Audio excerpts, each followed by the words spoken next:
So that first year in Rochester in 96, I want to say we might have had 11 indoor players on that team. We didn't fare great in the league. I think we were 14-14, but every time we played an MLS team, we beat them. Hello again, everybody, and welcome to another edition of MASL Insider, telling you stories from around the world of the Major Arena Soccer League. My name is Christian Filliman, but my friends call me Philly. Since we're all fans of this amazing sport, we're all friends. And since we're all friends here, you could all call me Philly. Now, the 2021-2022 season is about to get underway, and I can't even begin to tell you how excited I am.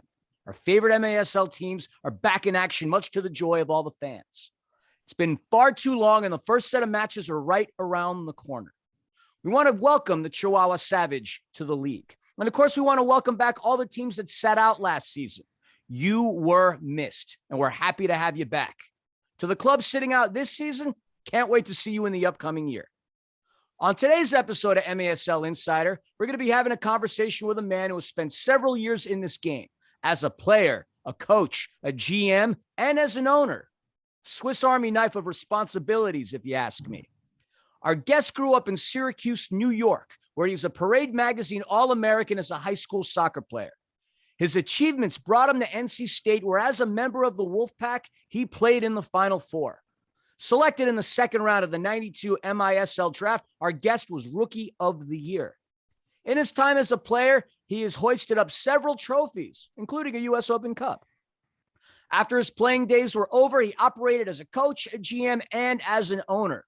Now, not many, really, if any, can ever say that they've had these type of accomplishments and worn this many hats in this beautiful sport. He is currently the owner of Utica City FC and is the acting general manager. Nicknamed the Architect. Folks, we give you the incomparable Tommy Tanner. Tommy, welcome to MASL Insider. Thanks, Philly. That's quite an introduction.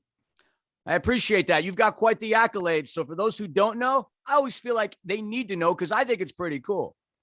Thank you very much. Glad to be here. Happy to have you on. Now, at the time of this recording, we're a few days away from Utica City stepping foot again in the Adirondack Bank Center.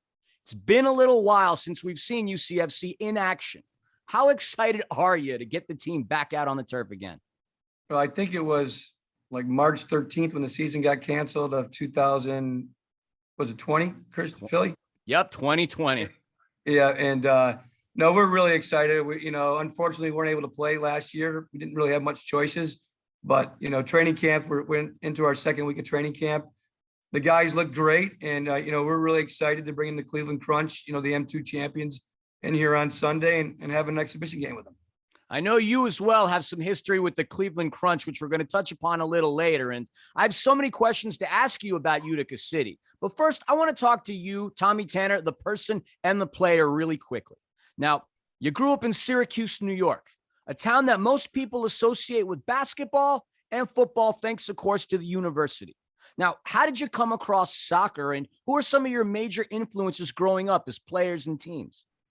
Yeah, so I actually came across soccer at 7 years old. My neighbor, Ben Morrow, his dad said, he was a rugby player, and he's like, let's start a soccer team. And so started when I was 7 years old, and I was pretty good at it. And, I didn't play, I played tennis in high school. I love football, but a little bit too small. But, soccer, Craig Wilkie was a coach I learned tremendously from. And then went on to NC State and George Tarantini, who it was, very influential in my life. He saw me at 16 years old and, he immediately took me on and, it changed my life forever. You were no doubt an outstanding high school player. I mean, 1985 Parade Magazine All-American nominee. You said it right there. You landed on the campus at NC State where, during your time, I think you were a senior, you made it to the Final Four. Talk to us about your time at NC State. Yeah, so it's most people probably don't know. My freshman year, started. That was with Tab Ramos, who was the captain of the team. Chris Pete played in the indoor game. Kirk Pete, who played in the indoor game. Trying to think of who else was on that team. But 6 games in, I broke my ankle, and so I was out that season. I came back my sophomore season. We went on to play in the finals of the ACC championship and in the tournament. Then my junior year, 4 games in, I tore my ACL, MCL, LCL. So I missed that season. My senior year, I came back, and right before the season, I got a staph infection in my knee and missed that season. So they told me I was never going to play again. And fortunately, they were wrong. And so I redshirted my senior season and came back for my senior season, won an ACC championship, went to the Final Four, and arguably we were the best team there. Lost to Joe Max Moore, Kobe Jones, Brad Friedel, and UCLA. But I think we outshot them like 30-10. But we lost in PKs, but just many injuries throughout my career, but it was all worth it. That's for sure. Just side question: how tough was the ACC back during your playing era? So back when I played, it was extremely. There was only 7 teams in the ACC. If I can remember, it was Maryland, NC State, Duke, Chapel Hill, Wake Forest, Virginia, and Clemson. So we only had 7. So it was very, very, very competitive. They were always, Clemson. It seemed like every time we played them, they were number 1 in the country. We happened to beat them every time I played against them, so it was pretty good. But all the teams, Virginia with,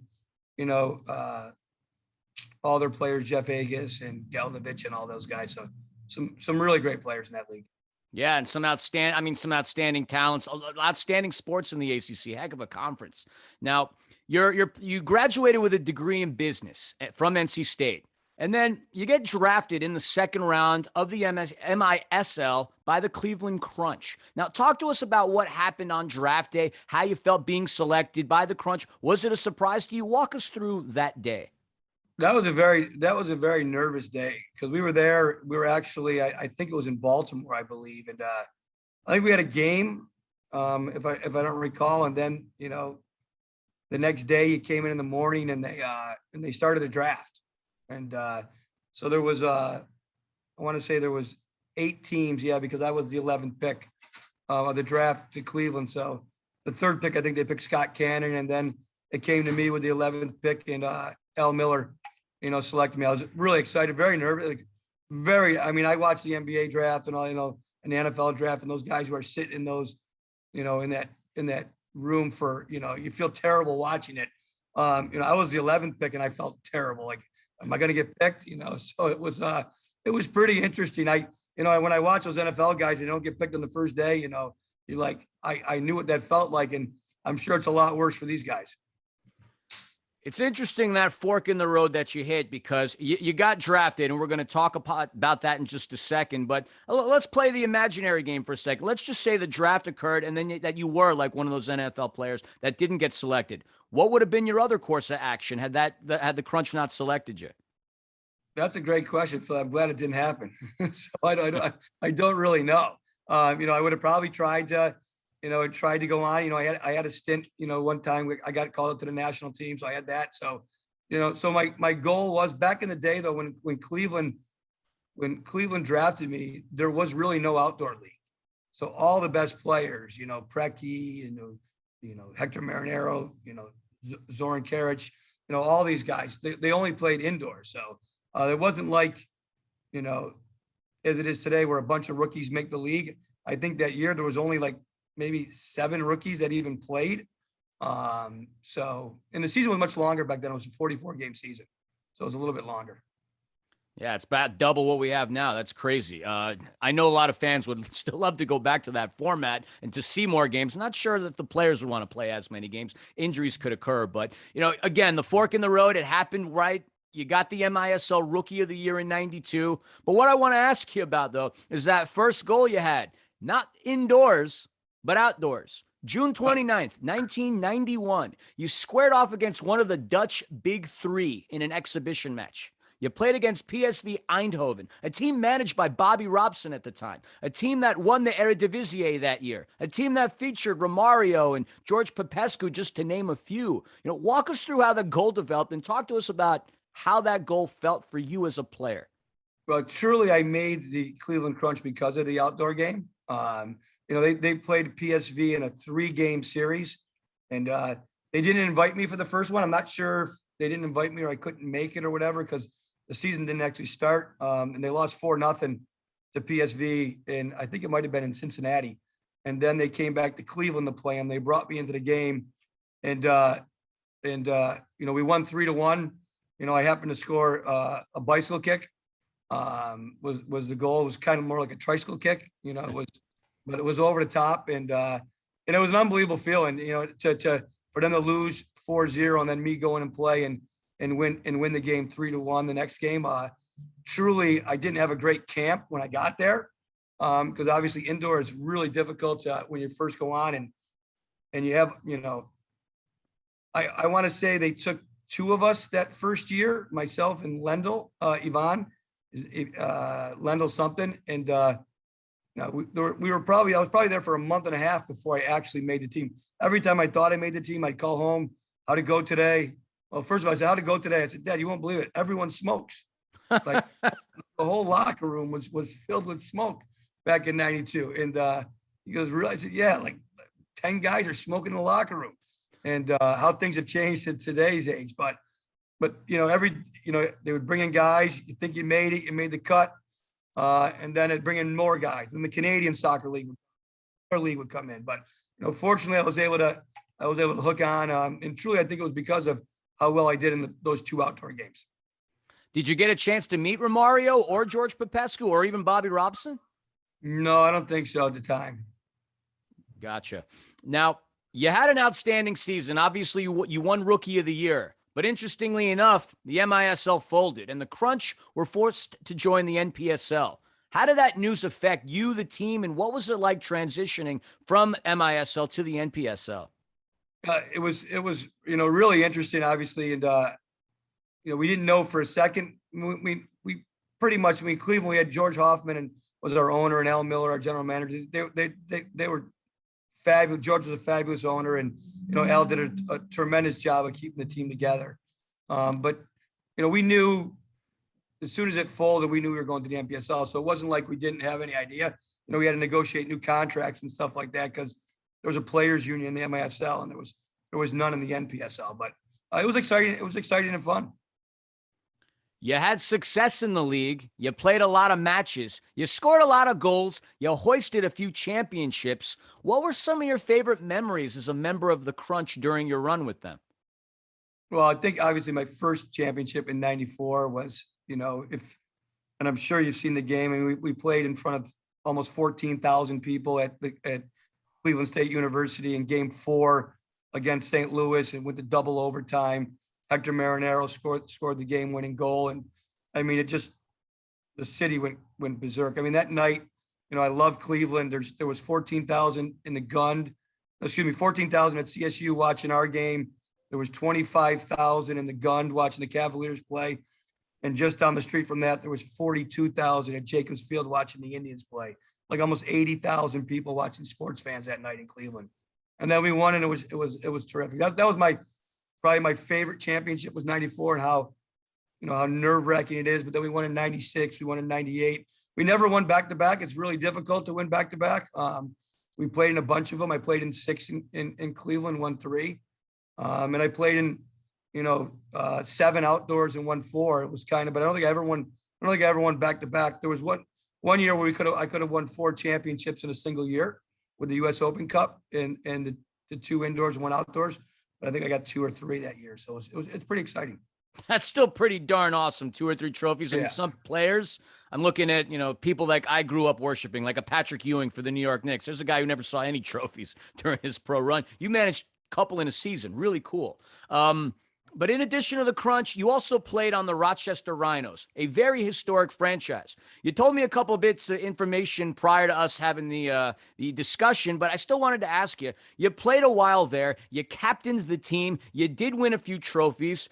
You were part of that U.S. Open Cup team. In 1999, for those of you who don't know, in the U.S. Open Cup final, the Rochester Rhinos beat the Colorado Rapids of the MLS.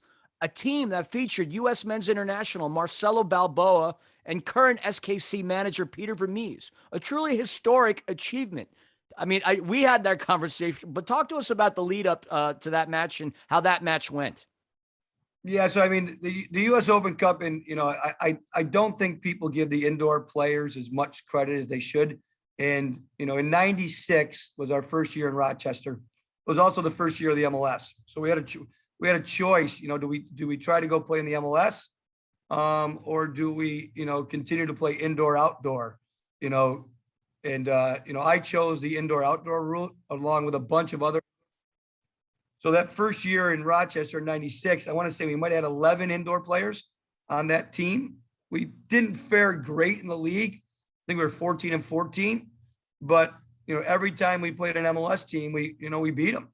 And we beat them, and we got to the U.S. Open Cup final with 11 indoor players. We hadn't played outdoors in I don't know how long.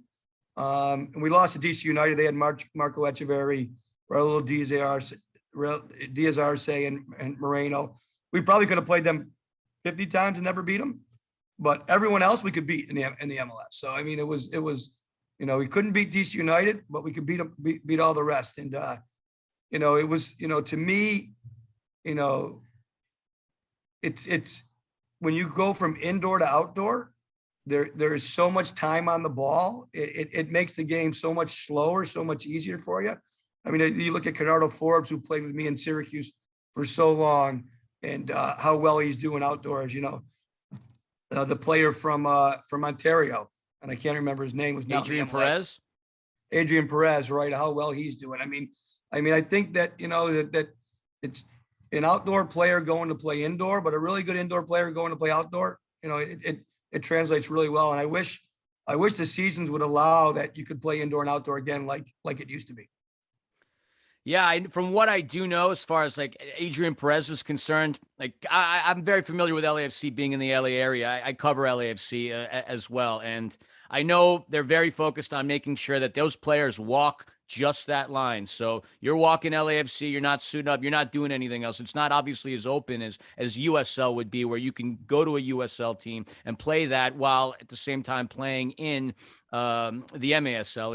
It's interesting, and I sort of get that. But I guess a quick side note, obviously being part of the Rochester Rhinos, they recently rebranded, and they got a pretty famous new owner now in that of Jamie Vardy. What are your thoughts on that? I think it's pretty cool. I'm waiting to see what happens and what, I think they're going to announce what league they're playing in soon. But it was a rebrand. I think it's probably, people said to me, are you upset that they're not the Rhinos? I think it's a really good move, because I think, they've tried it in Rochester and it's gone. They moved stadiums. I never played in the new stadium with Rochester. I played with Syracuse there. But I think it was time that they changed, because the fan base and everything, I think is not behind it anymore. So I think it's a really good move, and I can't wait to meet Jamie Vardy, hopefully. I love Jamie Vardy. He's got a heck of a story. I have one of his jerseys among the hundreds I have in my closet. Great player. Now, one final question about your playing days before we transition over to your other roles. Your final season as a professional player was with the Syracuse Salty Dogs. You played, if the information that I acquired was correct, you played in 17 matches that season, scoring 2 goals. But you were not only a player, you coached the team, and you acted as the general manager as well. How much of a challenge was that for you to assume all 3 of these roles? So first year with the Salt, and it was pretty cool. Well, I didn't talk to you a little bit about our Open Cup championship we won when we beat Colorado. Unfortunately, I got my 3rd yellow card in that game, the game before against Columbus. So I had to sit out, but to win that game and to hoist the U.S. Open Cup, still the only team outside of the MLS to do it. We all kind of, we're still all very close. Dougie Miller, Billy Andrecki, Craig Demman, Scotty Schweitzer, and every time the last non-MLS team goes out, I'm pretty excited about it. I should be rooting for the underdog, but it's kind of like the Miami Dolphins, who went 17-0, and I'm a Miami Dolphin fan. So it was an amazing achievement that year to, I'm not sure that we beat Columbus. The game was in Columbus. Everyone had it set up. We're playing Columbus in Virginia Beach. Columbus is going to beat us and then host the U.S. Open Cup final in their home stadium. And, it was like 60-mile-an-hour wind that day. It was a monsoon in Virginia Beach. And going against the wind, I don't think we ever crossed midfield. And going with the wind, Columbus didn't couldn't do anything because everything they played through. I mean, I think it was Stern John who had a bunch of goals for them and some other, but we scored 7 goals in the second half. We scored 4 going with the win. They scored 3 going against the win. And it was an amazing second half of soccer. So, we were very fortunate to host that. And then I finished my career in Rochester, and, and it just happened that the Syracuse Salty Dogs were going to be a new team in the league. And it was perfect for me, a perfect switch. So going in from just playing and then coaching again and being a GM, like you're wearing all these hats. As a player, you've got one focus, but now you're focused on putting the team together, coming up with tactics. Does that take away from you as a player? I mean, was it challenging? Talk to us about what it's like to assume all of those roles. Well, I actually interviewed the very first year to be the head coach. And when they were interviewing me, I said, to be honest, I don't want to be the head coach, but I don't know how to be an assistant coach. How do you interview for assistant coach before you have a head coaching job? And I told them that in the interview, and they hired Lori Calloway, who's just an absolutely terrific coach and was a great mentor. And so that first year I was player assistant coach. And then the second year I took on the player assistant coach, general manager, just on the soccer side, though, just of the signing players and helping Lori to pick players. But truly, Lori was the coach. I was assistant coach in title, along with Willie Fitzpatrick, who was assistant coach. So there was someone there. So my main focus really was, helping Lori to identify players and pick players. And if you look at that team that we picked, Michelle Millwood, Adeto Neto, these guys were all rookies. Millwood, Neto, Sean Chakiris, Noah Delgado, Tony, Tony from San Diego. I'm drawing a blank. I think he played in Ontario with you also. Anthony Medina, in our rookie year. I mean, the list of players who we signed as rookies that went on to play in our league for many, many years was incredible. All right. So now that we've had the conversation about you as a player, let's and your career, let's start talking about Utica City. Now, Utica City FC didn't start out in Utica. In fact, the team was started 50 miles down the road on the I-90 in Syracuse as the Silver Knights. Now, you took on a different role in this perspective. Like, how did the opportunity to become an owner of a professional sports team come about? Well, I failed to mention that my owners in Rochester, I think I was very lucky to play with the 2 best organizations at the time, in the Rochester Rhinos and in the Cleveland Crunch. And Chris Economides was an owner general manager, along with Frank DuRoss and Steve Donner, who just did an absolutely amazing job of that organization. And I don't want to forget them. But Chris Economides, who was my general manager with the Rhinos, had this brilliant idea. Hey, Tommy, why don't you start an indoor soccer team in Syracuse? Because he was with the USL and they were starting. I want to believe it was the I League, I think was the name it was going to be. And I said, yeah, I'm interested. And then Soccer Sam, in Rochester, Soccer Sam, who brought me to Rochester from Cleveland, who was, in Soccer Sam was, brought a bunch of players into Rochester.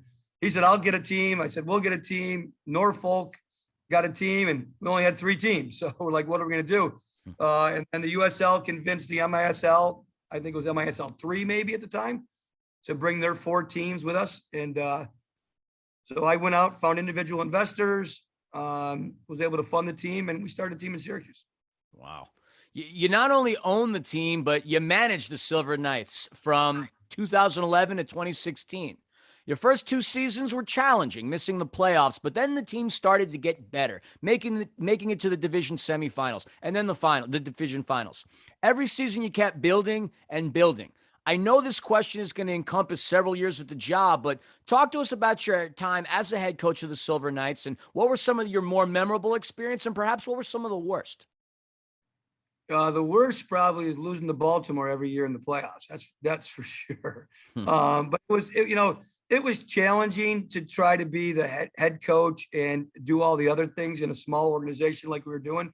And truly, I don't think anyone can do, be a head coach and try to be a general manager and do all the other things an organization takes. I enjoyed my time as a coach. Winning, I love winning. I love the camaraderie with the guys, just being a part of the team. That's very exciting to me. But, I knew that if our team was going to be successful, I needed to pass that on, because there's more than just the coaching side of it. There's truly the business side of it that without that, it doesn't work, right? I mean, you can have all the best teams, but if you don't have anything in your front office and able to do more things, it's really difficult. So I knew it was time to pass that on and try to focus on the business side and making sure that we had a team going forward in the long term. In 2017, that's when you stepped down as head coach and then assumed the role of general manager. Now, was it difficult for you just to focus on the business side, having spent the previous years as head coach? No, I don't think so. I mean, and I think Christian, I'm not sure if that is complete. I don't know. I don't know, to be honest, what year I stopped coaching, but I thought I did it for 5 seasons in Cleveland. I mean, in Rochester, in Syracuse. So that might have brought us to 2016. And then, then Brian O'Quinn, our goalkeeper, went and did it for 1 year. And then Ryan Hall has been the coach ever since. I think the last 4 years. So I think I was 5 years, but, I love being a general manager. I love, picking players, trying to, try to build the team. And then I'm completely fine with, Ryan, coaching the group and doing everything that he can do. And I just get the support where I need it. I mean, obviously you enjoy the role. I mean, they nicknamed you the architect, and we're going to go over that in just a second. But the team's performance, again, kept improving. And then the decision to move the Silver Knights from Syracuse to Utica came in about 2018 as you partnered with the Comets of the American Hockey League. What prompted this move from Syracuse to Utica? Well, in Syracuse, to be fair, there's, like you said, when we first started talking, there's Syracuse University. And then there's everybody else, right? So there's Syracuse University, and then there's Syracuse Crunch. There's a Syracuse, it was Sky Chiefs, and now the Syracuse Mets. So the entertainment dollar and, how, small our office staff was to try to be able to be successful in Syracuse, we did as good a job as we could do. But I knew that we couldn't continue in Syracuse.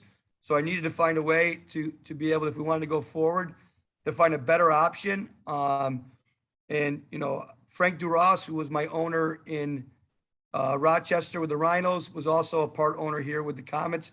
I just reached out to Frank and asked Frank if he would set up a meeting with Rob Esch, who's the president and owner of the Utica Comets, professional player with the Flyers and I think Anaheim. And I sat down with Rob and truly in about a week, we came to terms on an agreement. And it's been fantastic. We've gone from a front office of 3 to, a front office of 22, 25. And with a whole community behind it, the marketing plan that they had. I've learned so much, being in this organization in 3 years, and just really excited the players, know that pretty much every game they go to is going to be a sellout. It's a beautiful arena. It's the nicest small arena in the country, in my opinion. So if you ever get the chance to come out, Philly, because we do play Ontario this year. Yep. I think you'll love the building. And I just think it's just it was a perfect time and a perfect match to put the two organizations together and, use the Comet staff and, with my help in the soccer side. It's been a great relationship. And it clearly worked. I mean, Utica City FC is among one of the top in terms of attendance figures. I looked at the list the other day, before the season ended. I mean, I think you were number 2 in the league as far as attendance, and preparation met opportunity splendidly well. Your first season in Utica turned out to be the most successful in the history of your young franchise. As a result, you guys won the regular season Eastern Division championships. That season that you put together, you earned the nickname the Architect. Now, I know the season didn't turn out the way you would have wanted it to, but from start to finish, like, how satisfying was it to not only start a team, but to rise it up to such a successful regular season and have so much backing and so much support? Well, it was actually an amazing season, and I think year 2, obviously was going to be an amazing season also, but the players, Ryan Hall as coach, Brian O'Quinn, assistant coach, they did an absolute I've never seen a team play so hard. Like they played for the fans. The fans came out. The fans, just ended up loving the team. The team loved the city. The teams loved the fans. And I've never seen guys play so hard at home or on the road, game in and game out. And it showed on the field. Yeah, I think you guys were in third place, like tied in points with Milwaukee, just behind Florida. I mean, had the season been allowed to progress, how do you think it would have worked out for Utica City at the end? It would have been interesting because obviously we had some visa issues at the end of the season, which that we're hopefully have fixed. We weren't playing at the end. We weren't playing well. We were playing middle of the season. But it gets to the playoffs, and we got a bunch of gamers, and I think we'd have done very well. No doubt you would. I have a friend by the name of Matt Huber. I'm sure you know who he is. He's excited, and he talks so highly about Utica City. I've learned a lot. And being a native New Yorker, I'd love to get out to Utica. At some point, I have to. Plus, I have to visit my mom and dad in Queens. Now, Gotcha. Last year was a tough year for everybody globally, as we know. MASL managed to have a season, but not everybody was able to participate. UCFC was among several of the teams that opted out of play last season. How tough of a decision was that to make, and how did it affect the organization last year? It was a very difficult decision. From a business point of view, it was the right decision. Because if we would have played, we couldn't have any fans in our building, and it would have just been, I think financially would have been too much of a hit. I felt really bad for the players that we weren't able to, support them and have them play for us. But we had some meetings with the players, and we were free to let any player go play and make a living, and hopefully want to come back to Utica when they finish.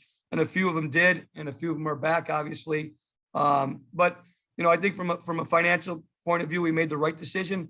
We're looking forward to hopefully playing in front of sellouts again. But it's obviously it's not as easy when you take a year off. But we stayed in the community. We myself and Ryan Hall and Bo Yalovach, we're in the community doing camps, clinics, with some of the other players, running tournaments. So we stayed there, and now we're excited for the season to start. And it speaks volumes. You talked about, hoping that some of the players would come back. I mean, Nate, Joey, Ben, Jake, they all came back, just to name a few. And obviously they got loaned out. You allowed them to do so. They made a significant impact on the teams that they played for. But what was it like watching some of your boys on these other teams? Did it make you nervous? Did you pick a team to follow more concretely because of some of the guys that were on there? Like, what were your thoughts on the boys playing for other clubs? Sorry, Philly. You're good. It was exciting to watch those guys play. I was really excited, happy for Ben to win a championship. It's amazing because, like you said, not everyone wins a championship. Watching Joey, watching Jake, watching Nate, all in Florida. I thought they were probably the best team at the time. But things happen when they go to the playoffs, and San Diego peaked right at the right time, and their additions they made, and I thought at the end they played the best soccer and they deserved to win the championship. Yeah, they certainly did. I mean, they ended a lot of people's season. Obviously, Ontario's included. Now, there's clearly some unfinished business left for Utica City. The first match of this season is going to be against the Cleveland Crunch on November the 28th.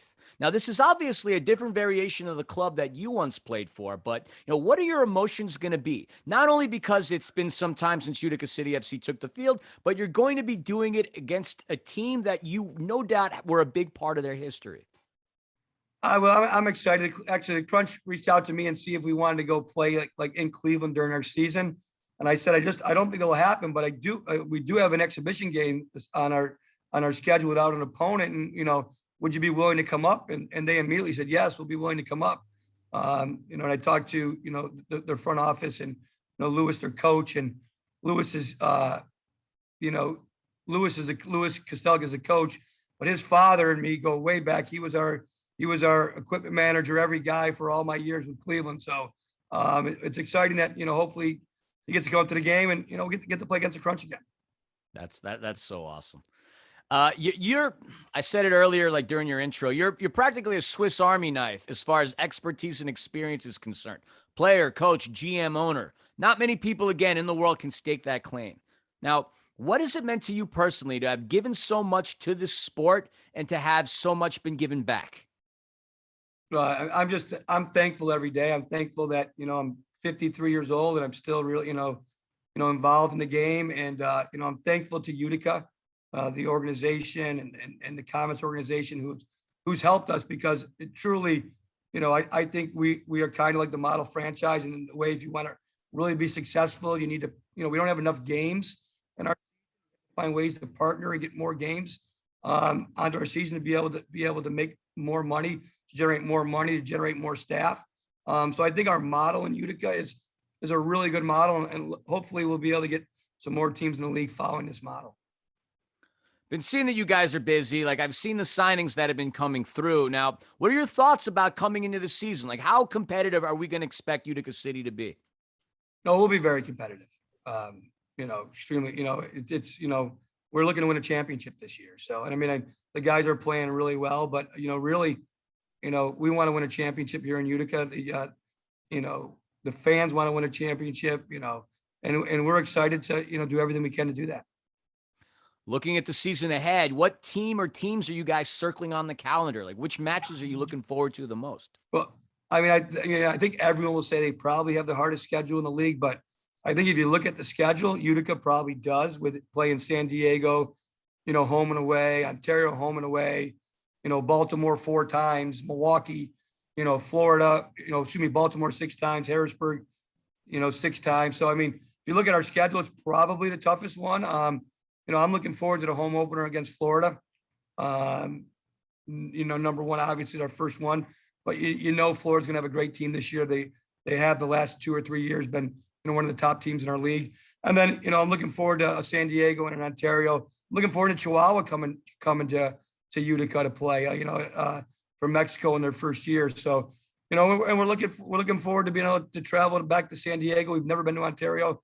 We played San Diego once. So I think, end of January, that'll be a great trip to San Diego and Ontario. So does that mean that you're going to be with the team on this trip to Southern California? I will be. All right. Well, in that case, the first round will be on yours truly. Looking forward to actually getting a chance to shake your hand. Now, appreciate all the time that you've taken to spend with us today. Like, before I let you go, is there anything you'd like to say to the people watching or listening to this convo? Well, I just want to say, I want to thank all the fans on the web, on off the wall, in the box, all the supporters of the MASL. And, if you can just stay positive, you know what I mean?